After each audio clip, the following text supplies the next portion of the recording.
আদিকে যারা হত্যা করেছে তারা বাংলাদেশে থেকেই হত্যা করেছিল। তারা কিভাবে সীমান্ত পাড়ি দিল এটা আগে আমাদেরকে জানতে হবে, আগে বুঝতে হবে। ভারতকে দোষারোপ করার আগে তারা বাংলাদেশের সীমান্ত কিভাবে পার হলো, বাংলাদেশের নিরাপত্তা বাহিনী কি করেছে, স্বরাষ্ট্র উপদেষ্টা ব্যর্থ এখানে।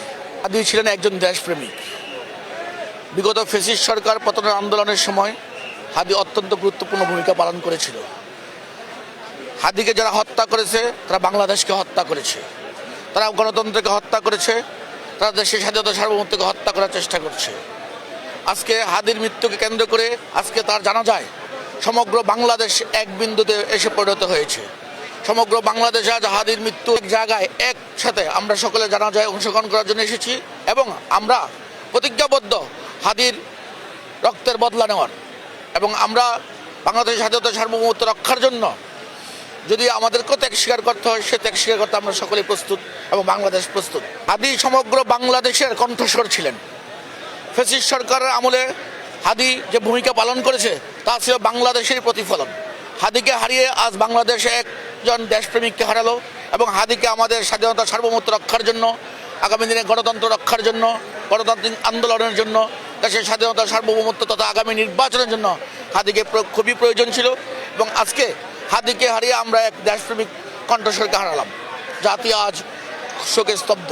যুগে যুগে আসে এরকম একজন হাদিকে পেতে আর হয়তো বা আরও 50 বছর অপেক্ষা করতে হতে পারে, বা আজও কখনো আর আসবে কিনা তার সন্দিহান। হাদি একজনই যিনি সমগ্র বাংলাদেশকে আজ এক বিন্দুতে পরিণত করেছেন। হাদিকে যারা মেরেছে তারা দেশের শত্রু, গণতন্ত্রের শত্রু, তারা আগামী জাতীয় সংসদ নির্বাচনটাও তারা চায় না। তারা হাদিকে মেরে বাংলাদেশের যে আগামী জাতীয় সংসদ নির্বাচন সেই নির্বাচন বানচাল করার একটি ষড়যন্ত্রের অংশ। আর মূল প্রতিক্রিয়া হলো হাদিকে যারা হত্যা করেছে তারা বাংলাদেশে থেকেই হত্যা করেছিল। তারা কিভাবে সীমান্ত পাড়ি দিল এটা আগে আমাদেরকে জানতে হবে, আগে বুঝতে হবে। ভারতকে দোষারোপ করার আগে তারা বাংলাদেশের সীমান্ত কিভাবে পার হলো, বাংলাদেশের নিরাপত্তা বাহিনী কি করেছে এই ব্যাপারটা আগে খুঁটিয়ে দেখা দরকার। নিরাপত্তা বাহিনীর গাফলতি ছিল নাকি তারা অবশ্যই বাংলাদেশে আজকে এত কিছু ঘটছে, নিরাপত্তা বাহিনীর ভূমিকা কি?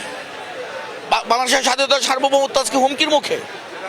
একজন সন্ত্রাসী কিলার যদি নির্ভয়ে খুন করে পালিয়ে যেতে পারে বাংলা এক জায়গা থেকে আরেক জায়গা থেকে সীমান্ত দিয়ে, যেখান থেকে 5 থেকে 7 ঘন্টা সময় লাগে, একজন কিলারকে ধরতে তো 5-7 ঘন্টা সময় লাগার কথা না। স্বরাষ্ট্র উপদেষ্টা ব্যর্থ এখানে। পদত্যাগ চাচ্ছে অনেকে, আপনি কি বলবেন? স্বরাষ্ট্র উপদেষ্টার পদত্যাগ, স্বরাষ্ট্র উপদেষ্টা যদি বিন্দু পরিমাণ দেশের স্বাধীনতা সার্বভৌমত্বের প্রতি শ্রদ্ধাশীল থাকতেন, বিন্দু পরিমাণ তার বিবেক থাকতো, তিনি নিজেই স্বেচ্ছায় পদত্যাগ করে চলে যেতেন। আমাদের পদত্যাগ চাওয়া লাগতো না।